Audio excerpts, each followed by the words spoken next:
പരിശുദ്ധമായ ഖുർആനിലൂടെ അല്ലാഹു സുബ്ഹാനഹു വ തആല മുഅ്മിനീങ്ങളെ വിളിച്ചുകൊണ്ട് ഓർമ്മപ്പെടുത്തുകയാണ്. അല്ലയോ മുഅ്മിനീങ്ങളെ, വിശ്വാസികളെ, പടച്ച റബ്ബിനെ പേടിക്കണേ, അല്ലാഹുവിനെ ഭയപ്പെടണേ. ഹഖ്ഖ തുഖാതിഹി, പേടിക്കേണ്ടതിന് പ്രകാരം ഭയപ്പെടണേ. അല്ലാഹുവിനെ നിസാരനായി കാണരുതേ. അല്ലാഹുവിനെ ശരിക്കൊന്ന് ഭയപ്പെടണേ. നമസ്കാരം നിലനിർത്തുന്നവരെ, റമദാനിൽ നോമ്പ് പിടിക്കുന്നവരെ, കൃത്യമായി സക്കാത്ത് കൊടുക്കുന്നവരെ, ഹജ്ജ് ചെയ്തിട്ടുള്ളവരെ, ഉംറ നിർവഹിച്ചിട്ടുള്ളവരെ, കഅബയുടെ കില്ല പിടിച്ചുകൊണ്ട് പൊട്ടിക്കരഞ്ഞുകൊണ്ട് ദുആ ചെയ്തിട്ടുള്ളവരെ, എന്ത് പറ്റിപ്പോയി മുസ്ലിമത്തെ, രാവിലെ തന്നെ ഇത്തരത്തിലുള്ളതാകുന്ന കളികളിലേക്ക് എന്തിനാണ് നിന്റെ ജീവിതം നീ തുലച്ചു കളയുന്നത്? ഹബീബായ റസൂലുള്ളാഹി സ്വല്ലല്ലാഹു അലൈഹി വസല്ലമ തങ്ങൾ ഖുർആൻ ഓതിക്കൊണ്ട് പറയുകയാണ്, അല്ലാഹുവിനെ സൂക്ഷിക്കണേ, ഭയപ്പെടണേ. വലാ തമൂതുന്ന ഇല്ലാ വഅൻതും മുസ്ലിമൂൻ, മുഅ്മിനായി ഈമാനോട് കൂടിയല്ലാതെ മരിക്കരുതേ. നീ ഈ കളിതമാശയിൽ ഏർപ്പെട്ടുകൊണ്ടിരിക്കുമ്പോൾ ഒരുപക്ഷെ നിന്റെ ആത്മാവ് വേർപിരിഞ്ഞേക്കാം. നഊദു ബില്ലാഹ്. അല്ലാഹുവേ, ഞങ്ങളെ നീ കാത്തിരക്ഷിക്കണേ അല്ലാ. കണ്ണൂർ ജില്ലയിലെ പുതിയങ്ങാടിയിലുള്ള പാവപ്പെട്ട ചെറുപ്പക്കാരൻ ഒരു കൊല്ലം മുമ്പ് നടന്ന ദാരുണമായ അന്ത്യം കേരളം മുഴുവൻ ഞെട്ടലോടുകൂടി കേട്ടതല്ലയോ? നമസ്കരിക്കുന്ന ചെറുപ്പക്കാരനാണ്, നോമ്പ് പിടിക്കുന്ന ചെറുപ്പക്കാരനാണ്, കൃത്യമായ പള്ളിയിൽ നമസ്കരിക്കാൻ വരുന്ന ചെറുപ്പക്കാരനാണ്, ആലിമീങ്ങളെ ബഹുമാനിക്കുന്നവനാണ്, മുത്തഅല്ലിമീങ്ങളോട് കരുണ കാണിക്കുന്നവനാണ്, എല്ലാ ദീനിന്റെ കാര്യങ്ങൾക്ക് മുൻപന്തിയിലുള്ള ചെറുപ്പക്കാരനാണ്. പക്ഷെ അവസാനം ഇതാ മോശമാകുകയാണ്, അന്ത്യം മോശമാവുകയാണ്. എടാ, നമുക്കൊന്ന് കൂട്ടമായി ഒരുമിച്ചിരുന്നു കൊണ്ടൊന്ന് സിനിമ കണ്ടുകൂടെയോ? അവന് പറയുന്നു, ഞാൻ ഇന്നുവരെ തിയേറ്ററിൽ പോയിട്ടില്ല, പോകാൻ എനിക്ക് മനസ്സില്ല എന്ന് പറഞ്ഞ് പിൻവാങ്ങിയ ചെറുപ്പക്കാരനെ ഇബ്ലീസിന്റെ കൂട്ടുകാരി ചെന്ന് നിർബന്ധിക്കവേ നമസ്കാരം നിസ്കരിച്ചു കൊണ്ടിരിക്കുന്ന ചെറുപ്പക്കാരൻ ഇശാ നമസ്കരിച്ചതിന് ശേഷം സെക്കൻഡ് ഷോയ്ക്ക് തിയേറ്ററിലേക്ക് പോയാണ്. കണ്ണൂരിലെ പ്രസിദ്ധമായ തിയേറ്ററിലേക്ക് പോയാണ്. പടം കണ്ടുകൊണ്ടവനിരിക്കുകയാണ്. ബാൽക്കണിയിൽ ടിക്കറ്റ് എടുക്കുകയാണ്. ആരും കാണാതെ ഒളിഞ്ഞിരുന്ന ഒരു മൂലക്കിരുന്നു കൊണ്ട് സിനിമ കണ്ടതാകുന്ന ചെറുപ്പക്കാരൻ തന്റെ മുമ്പിലത്തെ സീറ്റിലേക്ക് കാലെടുത്ത് വെച്ചുകൊണ്ട് മറഞ്ഞിരുന്നുകൊണ്ട് സിനിമ കണ്ടതാകുന്ന സഹോദരൻ നേരം വെളുക്കുന്നതിന് മുമ്പേ മരണപ്പെട്ടു പോയാണ്. സിനിമ തീരുന്നതിന് മുമ്പേ മരണപ്പെട്ടു പോയാ. രാവിലെ സുബഹി കഴിഞ്ഞ് രാവിലെ 7 മണിക്ക് ഇതാ തിയേറ്റർ തൂക്കാമെന്ന സീപ്പർ വന്ന് നോക്കുമ്പോ ഇന്നാ ലില്ലാഹി വ ഇന്നാ ഇലൈഹി റാജിഊൻ. നമസ്കാരം ഉണ്ടായിട്ടെന്ത് കാര്യം? നോമ്പ് പിടിച്ചിട്ടെന്ത് കാര്യം? സകാത്ത് കൊടുത്തിട്ടെന്ത് കാര്യം? ആഖിബത്ത് മോശമായില്ലയോ? അന്ത്യം മോശമായില്ലയോ? സിനിമ കണ്ടുകൊണ്ട് മരിക്കുകയാണ്. അശ്ലീലത കണ്ടുകൊണ്ട് ലോകത്ത് നിന്ന് വിട പറഞ്ഞു പോവുകയാണ്. ടിക്ടോക്ക് കളിച്ചുകൊണ്ടിരിക്കുന്ന ചെറുപ്പക്കാരാ, അതിന്റെ പിറകിൽ നിൽക്കുന്ന സഹോദരി, അതിനു വേണ്ടി ചുവട് വെക്കുന്ന സമയത്തെങ്ങാണ് ഈ ലോകത്ത് നിന്ന് നീ വിട പറഞ്ഞു പോയാൽ ഏത് സമയത്താണ് എപ്പോഴാണ് നിന്റെ ആത്മാവിനെ വേർപെടുത്തുക എന്ന് പറയാൻ സാധിക്കുകയില്ല. ഇദാ ജാ അജലുഹാ ലാ യസ്തഗ്ഫിറൂന സഅതാ വലാ യസ്തഖ്ദിമൂൻ. മരണം എത്തിക്കഴിഞ്ഞാൽ ഒരു സെക്കൻഡ് പോലും ഒന്നിക്കുകയില്ല, ഒരു സെക്കൻഡ് പോലും പിന്തിക്കുകയില്ല. എപ്പോഴാണോ നിന്റെ ആത്മാവിനെ വേർപെടുത്താൻ പടച്ചറപ്പ് നിശ്ചയിച്ചിട്ടുള്ളത് ആ സമയത്ത് തന്നെ നിന്റെ ആത്മാവിനെ വേർപെടുത്തി കൊണ്ടുപോകുമെന്ന് വിശുദ്ധമായ ഖുർആൻ ഓർമ്മപ്പെടുത്തിയിട്ട് പോലും ആ ഖുർആനിന്റെ വക്താക്കളായ നീ എന്തേ അലസത വെക്കുന്നത്? മരിക്കുകയില്ലെന്നുള്ള ചിന്തയാണോ? ഈ ലോകത്ത് ഞാൻ എന്നെന്നും ശാശ്വതത്വമുള്ളവനാകും എന്നുള്ള ഓർമ്മ പുതുക്കാനാണോ? നീ അങ്ങനെ കരുതേണ്ടതില്ല, നീ അങ്ങനെ ചിന്തിക്കേണ്ടതില്ല. കാരുണ്യത്തിന്റെ കരസ്പർശം കൊണ്ട് മാലോകരുടെ മനതലങ്ങളെ മദീനയിലേക്ക് മാടി വിളിച്ച ഹബീബ് മുഹമ്മദ് മുസ്തഫ സല്ലല്ലാഹു അലൈഹി വസല്ലമ തങ്ങൾ പോലും ഈ ലോകത്ത് നിന്ന് വിട പറഞ്ഞു പോയില്ലയോ? അതുകൊണ്ട് മരിക്കൂല കിട്ടൂല എന്നുള്ള ചിന്ത നിന്റെ മനോമുഖരത്തിന്റെ അടിത്തട്ടിൽ ഉണ്ടെങ്കിൽ അതങ്ങ് എടുത്ത് കളയണേ ചെറുപ്പക്കാരാ, അതങ്ങെടുത്ത് കളയണേ പ്രിയപ്പെട്ട പെങ്ങളെ. മരിക്കേണ്ടവരാണ്. ആ ഓർമ്മ നമ്മുടെ മനസ്സിലേക്ക് എപ്പോഴും തളം കെട്ടി നിൽക്കണേ. ഹബീബായ നബി തങ്ങളെ ശപിച്ച വിഭാഗമാണ് പുരുഷന്റെ വസ്ത്രവിധാനം നടത്തുന്ന സ്ത്രീകൾ, സ്ത്രീയുടെ വസ്ത്രവിധാനം നടത്തുന്ന ചെറുപ്പക്കാരാ സഹോദരാ.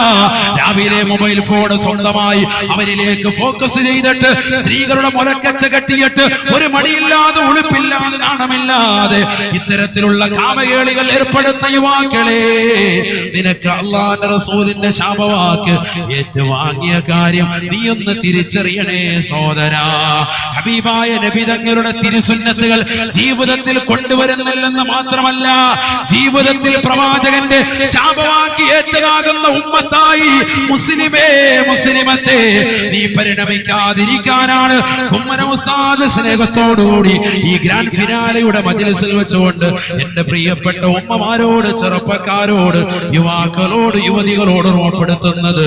നിന്റെ ജീവിതത്തിൽ എപ്പോഴും മരണത്തെ കുറിച്ച് ഓർമ്മയുണ്ടാവണേ.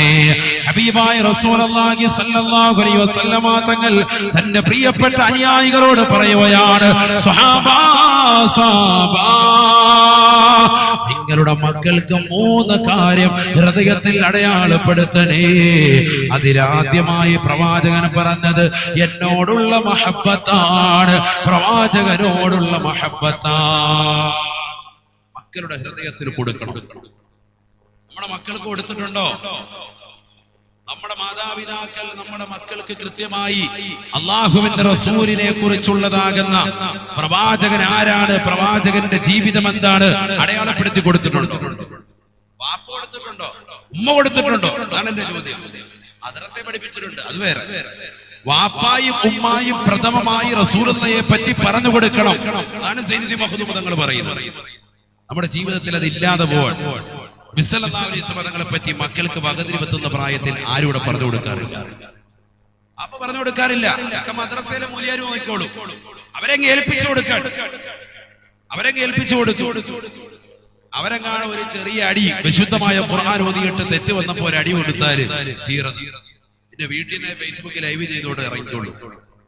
വഹേനെ പറഞ്ഞു വിടണം. മുസ്ലിയാരോടെ വന്നിട്ടുണ്ട്, അവരെന്ന് റെഡിയാക്കണം എന്ന് പറഞ്ഞിട്ട് അപ്പോഴേ എന്നെ വീട്ടിൽ നിന്ന് തന്നെ ലൈവ് ആയിട്ട് ഇറങ്ങി വരിക. എന്തിന്റെ പേരിൽ? വിശുദ്ധമായ ഖുർആനിൽ ഒരു തെറ്റ് വന്നപ്പോൾ ആ തെറ്റ് തിരുത്തിയതിന്റെ പേരിൽ മകനെ ഒന്ന് ശകാരിച്ചു, അവനെന്ന് അടിച്ചു. അതിന്റെ പേരിൽ വഴക്കടിക്കാനും പ്രശ്നമുണ്ടാക്കാനും സമൂഹത്തിൽ അത്തരത്തിലുള്ളതാകുന്ന ആലിമീങ്ങളെ താറടിച്ച് കാണിക്കാനും വേണ്ടി ശ്രമിക്കുന്നതല്ലാതെ നമ്മുടെ മക്കൾക്ക് നമ്മൾ എന്ത് കൊടുത്തു? എന്ത് ദീൻ കൊടുത്തു? ഒരു വാപ്പാക്കുമല്ല ദീനുണ്ടോ? ഉമ്മാക്ക് ദീനുണ്ടോ? നമസ്കാരം ചിട്ടവെക്കുന്ന ആളുകളായിരിക്കാം, സകാത്ത് കൊടുക്കുന്നവരായിരിക്കാം, ഹജ്ജ് ചെയ്തിട്ടുള്ളവരായിരിക്കാം, കഅബയുടെ കില്ല പിടിച്ചുകൊണ്ട് പൊട്ടിക്കരഞ്ഞുകൊണ്ട് പ്രാർത്ഥിച്ചിട്ടുണ്ടാകാം. പക്ഷെ നമ്മുടെ മക്കൾക്ക് മതബോധം കൊടുത്തിട്ടുണ്ടോ? വാപ്പയുടെ ഉമ്മയുടെ മടിത്തട്ടിൽ നിന്ന് ദീൻ കൊടുത്തിട്ടുണ്ടോ? നമ്മുടെ മക്കൾക്ക് ഖുർആനിക ഒരായത്ത്, ഒരു സൂക്തമെങ്കിലും നമ്മൾ പഠിപ്പിച്ചു കൊടുത്തിട്ടുണ്ടോ? ഇരുന്ന് ഓതാൻ പറയും. മക്കൾക്ക് ഓതല് തെറ്റ് വരുമ്പോ ഒന്ന് വിളിച്ചിരുത്തിയിട്ട് മോനെ അങ്ങനെയല്ല ഇങ്ങനെയാണ് ഓതേണ്ടത് എന്ന് മാതാപിതാക്കൾ പറഞ്ഞു കൊടുക്കാറുണ്ട്. ഇല്ല എങ്കിൽ പിന്നെന്ത് മുഅ്മിനാ നമ്മൾ? പിന്നെന്ത് മുഅ്മിനാൻ? നമ്മുടെ ഈമാൻ നമ്മൾ നഷ്ടപ്പെടുത്തി കളയരുത്. ഈമാൻ നഷ്ടപ്പെടുത്തി കളയരുത്. നമ്മുടെ മക്കളെ ഈമാനുള്ളവരാക്കണം, മോമിനീങ്ങളാക്കണം. മോമിനിന്റെ സ്ഥാനം എന്താണ്? ചെറിയ സ്ഥാനമല്ലല്ലോ. قال رسول الله صلى الله عليه وسلم وإن منزلة المؤمن عند الله أعظم من منزلة الملك المقرب وإنه ليعرفه أهل السماء كما يعرفه أهله. റസൂലുള്ളാഹി സ്വല്ലല്ലാഹു അലൈഹി വസല്ലം തങ്ങൾ ഉറപ്പെടുത്തുകയാണ്, മുഅ്മിനായ മനുഷ്യന്റെ സ്ഥാനം നമ്മൾ തിരിച്ചറിയണേ.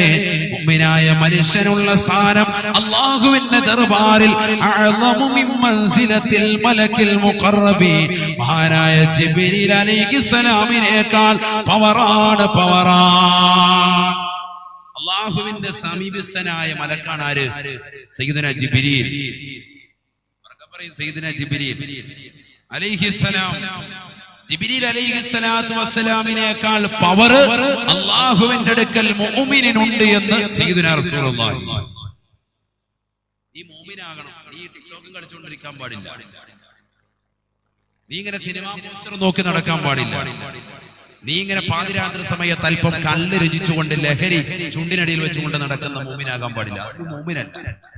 മുഅ്മിനിനുള്ള പവറാണ് ഈ പറയുന്നത്. യഥാർത്ഥ മുഅ്മിൻ നമസ്കരിക്കണേ, നോമ്പ് പിടിക്കണേ, സകാത്ത് കൊടുക്കണേ, ഹജ്ജ് ചെയ്യണേ, ലഹരി നുണയരുതേ, പലിശയുമായി ബന്ധപ്പെട്ട ജീവിതം നയിക്കരുതേ, മാതാപിതാക്കളെ ശകാരിക്കരുതേ, അവർ വൃദ്ധസദനത്തിലേക്ക് തള്ളിവിടരുതേ, സ്വന്തം മക്കളെ അറുകുല നടത്തരുതേ, അവരെ ഇടിക്കരുതേ, ശകാരിക്കരുതേ.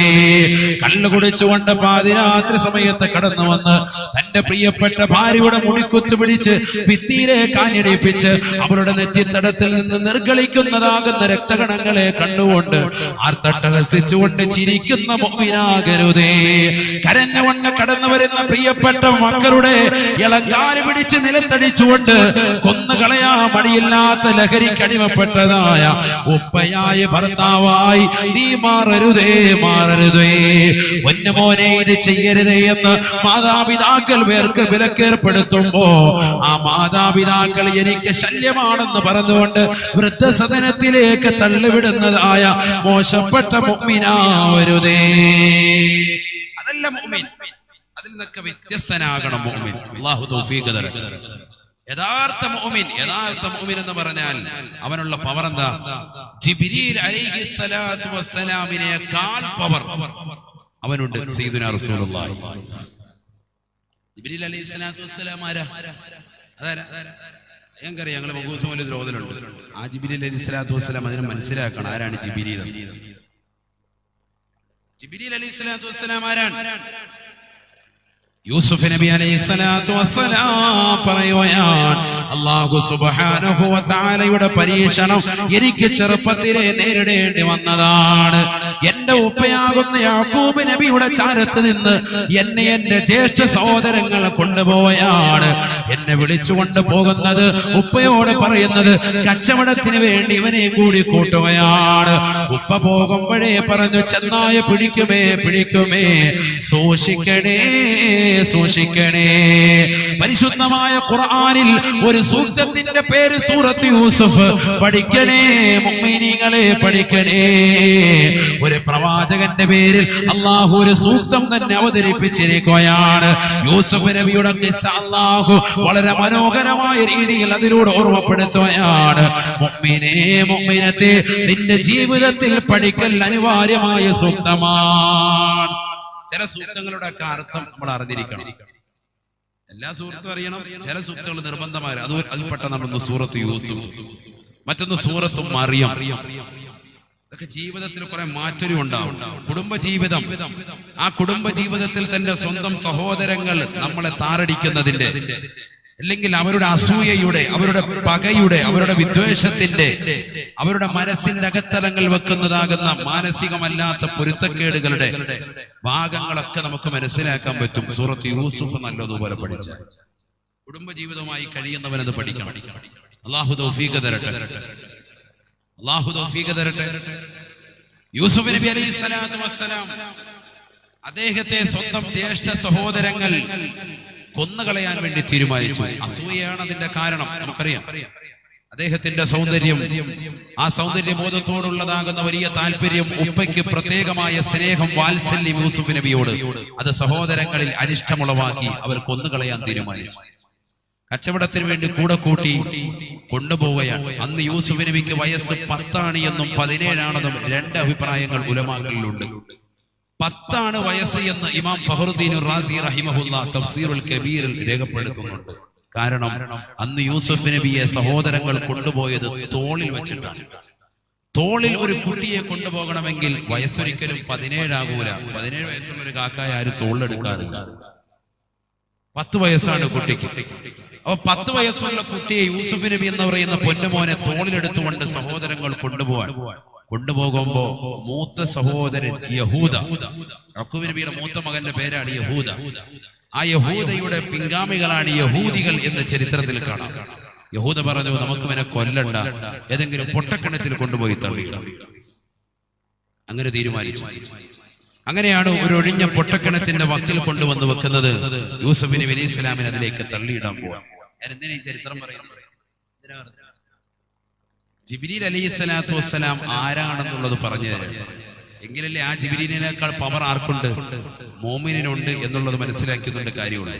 നല്ലതുപോലെ ശ്രദ്ധിക്കണം. നല്ല ശ്രദ്ധ ഉണ്ടാവട്ടെ, ശ്രദ്ധ പരിപൂർണമായിട്ട് വരട്ടെ. അള്ളാഹു തൗഫീഖ് തരട്ടെ. അതോ നിങ്ങൾ ക്ഷീണിച്ച രാവിലെ മുതൽ ഇരിക്കുന്നതുകൊണ്ട് ക്ഷീണം ബാധിച്ച ഇല്ല. അള്ളാഹു നമുക്ക് നാഫിയായ ഇൽമ നൽകി അനുഗ്രഹിക്കട്ടെ. യൂസുഫ് നബി അലൈഹി സ്വലാത്തു വസ്സലാമിനെ പൊട്ടക്കിണറ്റിന്റെ വക്കിൽ കൊണ്ടുവന്ന് വെക്കുകയാണ്. അദ്ദേഹത്തെ സഹോദരങ്ങൾ താഴേക്ക് വലിച്ചെറിയാൻ തുനിയുകയാണ്. യൂസുഫ് നബി അലൈഹി സ്വലാത്തു വസ്സലാമിന് കാര്യം മനസ്സിലായി. എന്റെ ജ്യേഷ്ഠന്മാരെന്നെ കൊന്നുകളയാൻ തുനിയുകയാണ്. യൂസുഫ് നബി അലൈഹി സ്വലാത്തു വസ്സലാം ദുആ ചെയ്യുകയാണ്. അല്ലാഹുമ്മ നജ്ജിനി മിൻ ഹാദിഹിൽ ബലായാ. അല്ലാഹുവേ, പടച്ച റബ്ബേ, എന്നെ ഈ ബലാ മുസീബത്തിൽ നിന്ന് നീ രക്ഷപ്പെടുത്തണേ അല്ലാഹ്. യൂസുഫ് നബി അലൈഹി സ്വലാത്തു വസ്സലാം ദുആ ചെയ്യുമ്പോൾ ബഹുമാനപ്പെട്ട ജിബ്രീൽ അലൈഹി സ്വലാത്തു വസ്സലാം പറയുകയാണ്, ഞാൻ പടച്ച റബ്ബിന്റെ സവിധത്തിലാണ്, അല്ലാഹുവിന്റെ ദർബാറിൽ നിലകൊള്ളുകയാ. അല്ലാഹു എന്നോട് പറഞ്ഞു, യാ ജബറായീൽ അദ്രിക അബ്ദീ യാ ജബറായീൽ. അല്ലയോ ജിബ്രീലേ, ജിബ്രീലേ, എന്റെ അടിമയെ പിടിക്കണേ, എന്റെ അടിമയെ പിടിക്കണേ. ജിബ്രീൽ അലൈഹി സ്വലാത്തു വസ്സലാം പറഞ്ഞു തീരേണ്ട താമസം ബഹുമാനപ്പെട്ട ജിബ്രീൽ അലൈഹി സ്വലാത്തു വസ്സലാം പറയുകയാണ്, അല്ലാഹുവിന്റെ ഓർഡർ കിട്ടേണ്ട താമസം. അലമുൽ ജബറൂത്തും അലമൂത്തും മലക്കൂത്തും നാസൂത്തും കഴിഞ്ഞ് ഞാനിതാ താഴേക്ക് പറന്നിറങ്ങുകയാണ്. അല്ലാഹുവിന്റെ തിരുഹളറത്തിൽ നിന്ന് ഞാനിതാ ഇറങ്ങുകയാണ്, ഭൂമിയിലേക്ക് കടന്നു വരുകയാണ്. അതാ കിണറ്റിന്റെ അടിയിലേക്ക് ആദ്യമായി കടന്നു വന്നത് ഞാനാണ്. എന്റെ കൈകളിൽ യൂസുഫ് സുരക്ഷിതനായി എന്ന് സയ്യിദുനാ ജിബ്രീൽ അലൈഹിസ്സലാം. അതാണ് ജിബ്രീൽ അലൈഹിസ്സലാമിന്റെ പവർ. ഞൊടിയിടയിൽ ഇറങ്ങി ഇവിടെ സഹായിച്ചു, സെക്കൻഡിൽ സഹായിച്ചു. ആ ജിബ്രീൽ അലൈഹിസ്സലാത്തു വസ്സലാമിനേക്കാൾ പവർ നിനക്കുണ്ട് സയ്യിദുനാ റസൂലുള്ളാഹി. നീ ആ പവർ മനസ്സിലാക്ക്. ഇങ്ങനെ ചുണ്ടിനിടയിൽ സാമാനം വെച്ചുകൊണ്ട് നടക്കാതെ എതെടുത്ത് കളയിൻ. ഒരു സഹോദരനോട് പറഞ്ഞു, ഉസ്താദേ, ജുമഅയിൽ ഒരു സഹോദരൻ ഇമാം മിമ്പറിൽ ഇത്തഖുല്ലാ എന്ന് പറയുമ്പോൾ പോലും മുകളിലത്തെ നിലയിലിരുന്നു കൊണ്ട് ചുണ്ടിനിടയിൽ ഹാൻസ് വെക്കുന്ന ചെറുപ്പക്കാർ ഞങ്ങൾക്കിടയിലുണ്ട്. അല്ലാഹു നമ്മളെ കാക്കട്ടെ. നമ്മുടെ നാട്ടുകാരൻ പറഞ്ഞാണ്, എല്ലാം പുറത്തുനിന്നല്ല. എന്നിട്ട് അവസാനത് കളയുന്നത് എപ്പോഴാ? ഇഖാമത്ത് കൊടുക്കുമ്പോഴത്തേക്ക്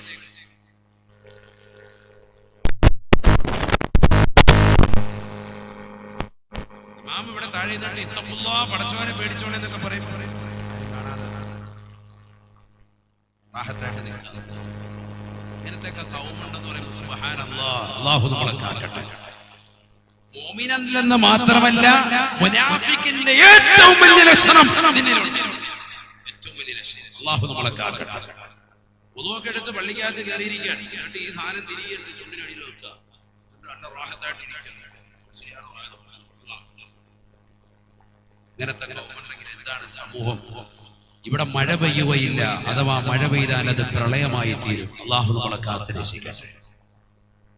അല്ലാഹു നമ്മളെ കാത്തുരക്ഷിക്കട്ടെ. മനസ്സിലായിക്കോ? മഴ പെയ്യുകയില്ല, അഥവാ മഴ പെയ്താൽ അത് പ്രളയമാകും. ഇവിടെയൊക്കെ പ്രവർത്തന രീതിക്കാണ്. അല്ലാഹു നമ്മളെ കാത്തുരക്ഷിക്കട്ടെ. പള്ളിയുടെ മുകളിലത്തെ തട്ടിലിരുന്നിട്ട് എക്സെൻഡർ ഓൺ ചെയ്തുകൊണ്ട് ബ്ലൂ ഫിലിമുകൾ സെൻഡ് ചെയ്യുന്നതാകുന്ന ചെറുപ്പക്കാരുള്ള കാലഘട്ടമല്ലേ ഇത്? ഇതൊക്കെ വെറുതെ പറയാണോ?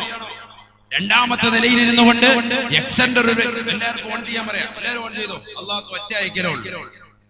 എന്നിട്ട് സിനിമകളും സിനിമാ പാട്ടുകളും അശ്ലീലമാക്കപ്പെട്ട സിനിമാ ഗാനങ്ങളും ബ്ലൂ ഫിലിമുകളും അങ്ങോട്ട് സെൻഡ് ചെയ്ത് കൊടുക്കുന്ന കാലഘട്ടം. താഴെ ഇത്തഖുല്ലാ, പടച്ചവനെ പേടിക്കണേ എന്ന് പറഞ്ഞ് ഇമാം മിമ്പറിൽ നിന്നുകൊണ്ട് ഗർജിക്കുന്ന സമയം.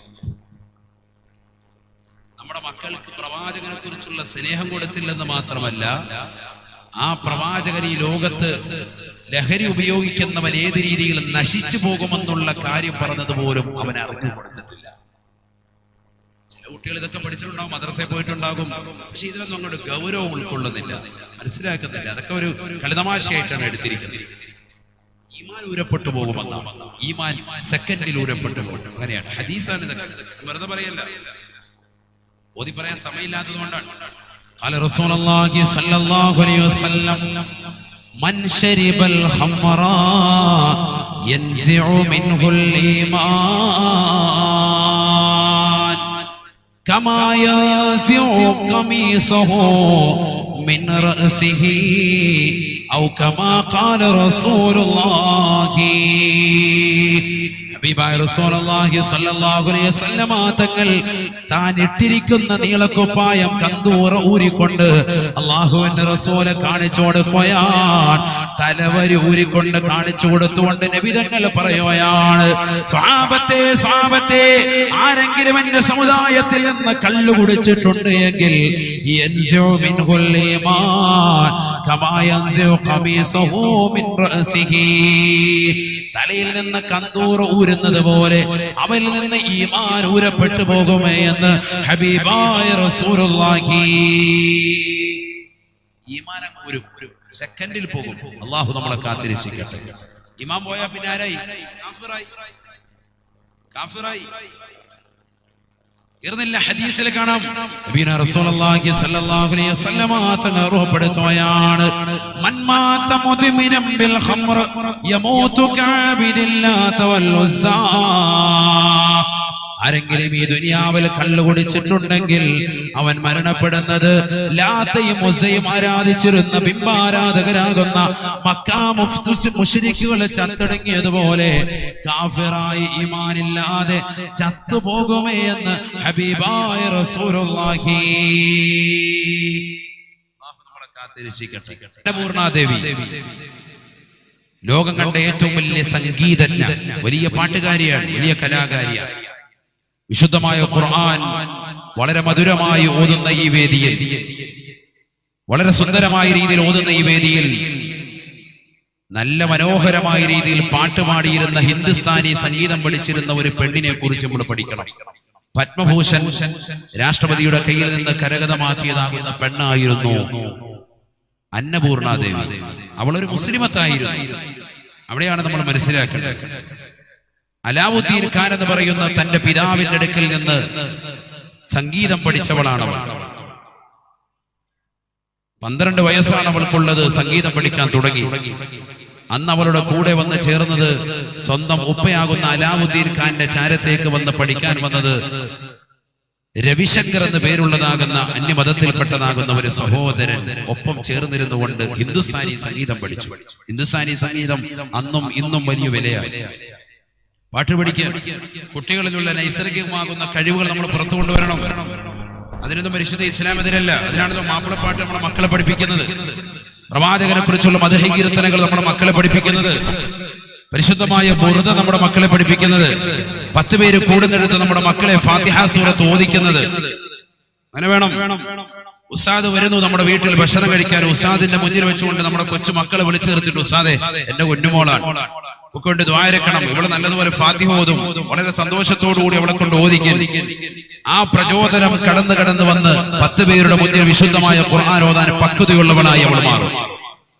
10 സ്ത്രീകൾക്ക് വിശുദ്ധമായ ഖുർആൻ പഠിപ്പിച്ചു കൊടുക്കാൻ തയ്യാറുള്ള ഒരു സ്ത്രീയായി, മതബോധമുള്ളവളായി, മതനിഷ്ഠയുള്ളവളായി മാറും.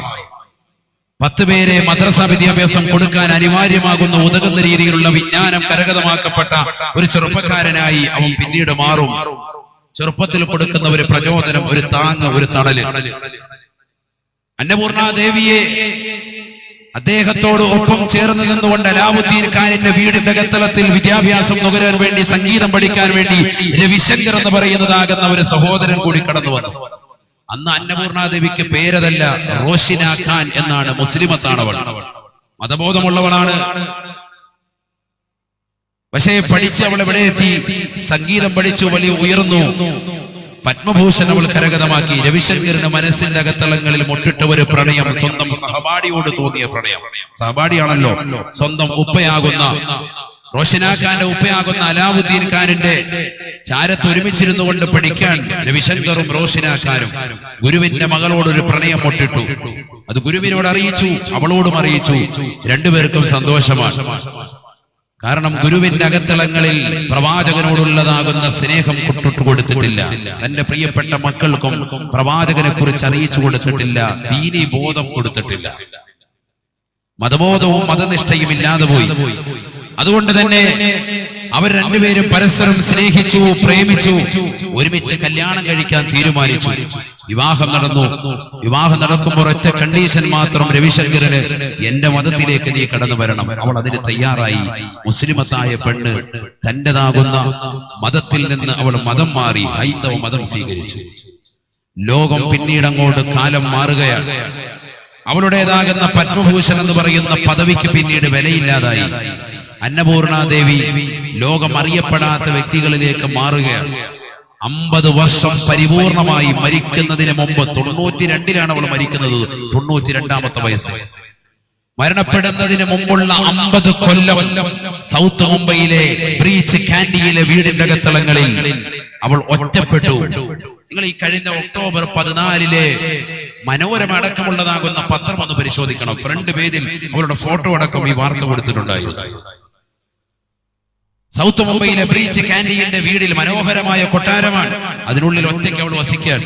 എന്തുകൊണ്ട്? രവിശങ്കർ അവളെ ഉപേക്ഷിച്ചു പോയി. അവളുടെ കരിയറും അവളുടെ മിഴിവും അവളുടേതാകുന്ന തനിമയും അവൾ പഠിച്ചതാകുന്ന സകല സംഗീതം മുഴുവനും ആ രവിശങ്കറിന് മുന്നിൽ പണയം വെച്ച് രവിശങ്കർ അവളെ ഒറ്റയ്ക്കാക്കി യാത്രയായി. ആ രവിശങ്കറിന് വേണ്ടിയാണ് അവളുടെ കരിയർ അവൾ ഉപേക്ഷിച്ചത്. ആ രവിശങ്കർ എന്ന് പറയുന്ന സഹോദര സമുദായത്തിൽപ്പെട്ടവന് വേണ്ടിയാണ് അവളുടേതാകുന്ന മിഴിവുകളെ അവൾ അവസാനിപ്പിച്ചത്. അന്യമതത്തിൽപ്പെട്ട ആ സഹോദരന് വേണ്ടിയാണ്, സഹപാഠിക്ക് വേണ്ടിയാണ് എന്നെന്നും എന്നോടൊപ്പം ഉണ്ടാകുമെന്ന് കരുതി അവളുടേതാകുന്ന സ്വന്തം മാതാപിതാക്കൾ പോലും തൃണവൽഗണിച്ചുകൊണ്ട് അന്യമതത്തിലേക്ക് അവൾ ചേക്കേറിയത്. പക്ഷെ ഒരിക്കലും അവൾക്ക് തുണയായില്ല. 50 കൊല്ലത്തോളം അവൾ ഒറ്റപ്പെട്ട ജീവിതമായിരുന്നു. 50 കൊല്ലം. സൗത്ത് ബ്രീച്ചിലെ കാൻഡിയിലെ വീടിന്റെ മുന്നിൽ ഒരു മണി തൂക്കിയിട്ടിട്ടുണ്ടായിരുന്നു. ഒരു മണിയുണ്ട്. ആ മണിയിൽ വന്നിട്ട് 3 പ്രാവശ്യം അടിക്കണം. അതിന് തൊട്ട് താഴെ ഒരു കുറിപ്പ് എഴുതി വെച്ചിരിക്കാൻ, നിങ്ങൾ ആരെങ്കിലും എന്നെ കാണാൻ വരുന്നുണ്ട് എങ്കിൽ ഈ മണിയിൽ 3 പ്രാവശ്യം അടിക്കുക. എന്നിട്ട് ആരും കടന്നു വരുന്നില്ല എങ്കിൽ ഒരു കുറിപ്പെഴുതി, ഒരു ഡയറി കുറിപ്പെഴുതി ഈ വാതിലിനടിയിലൂടെ അകത്തേക്ക് നിങ്ങൾ ഇട്ടേക്കുക. എന്നെ നിങ്ങൾ ശല്യം ചെയ്യരുതേ. ജനങ്ങൾ ആരും 50 കൊല്ലത്തേക്ക് അവരെ പുറത്ത് കണ്ടിട്ടില്ല. ആരും കണ്ടിട്ടില്ല.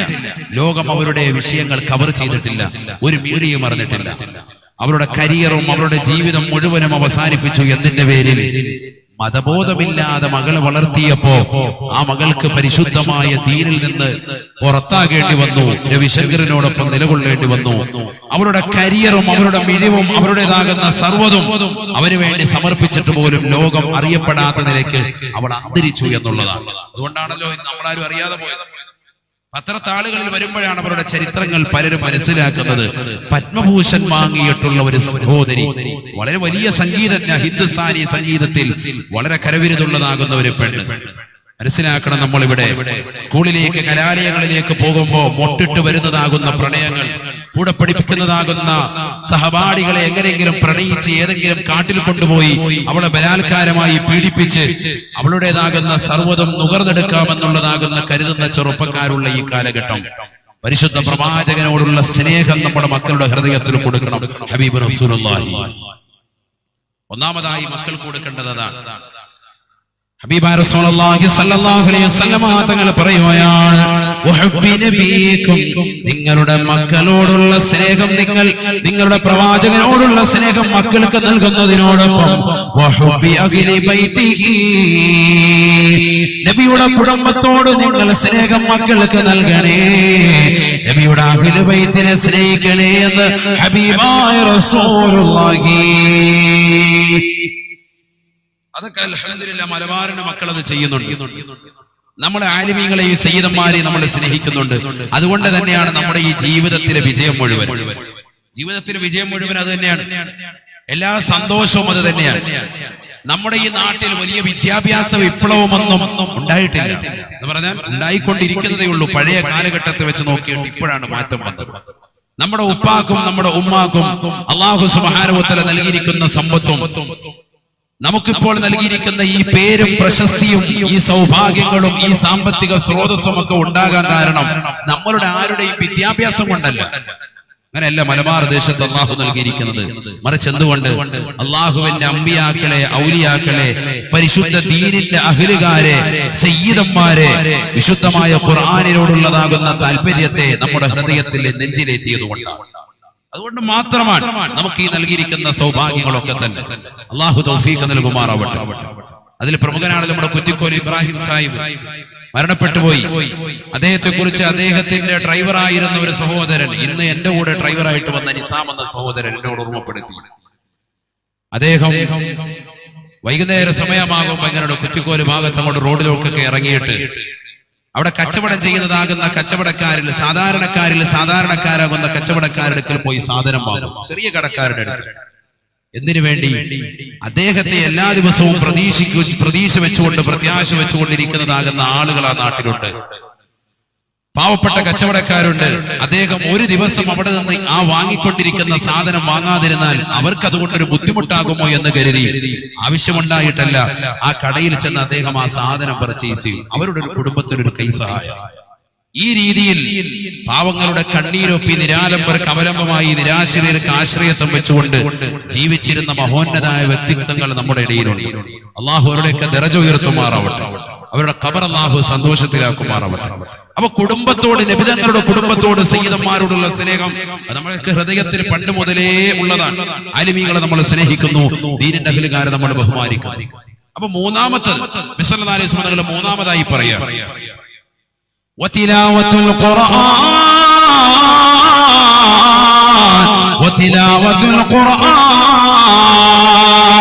പരിശുദ്ധമായ ഖുർആൻ നിങ്ങളുടെ മക്കളെ പഠിപ്പിക്കണേ, ഓദിക്കണേ.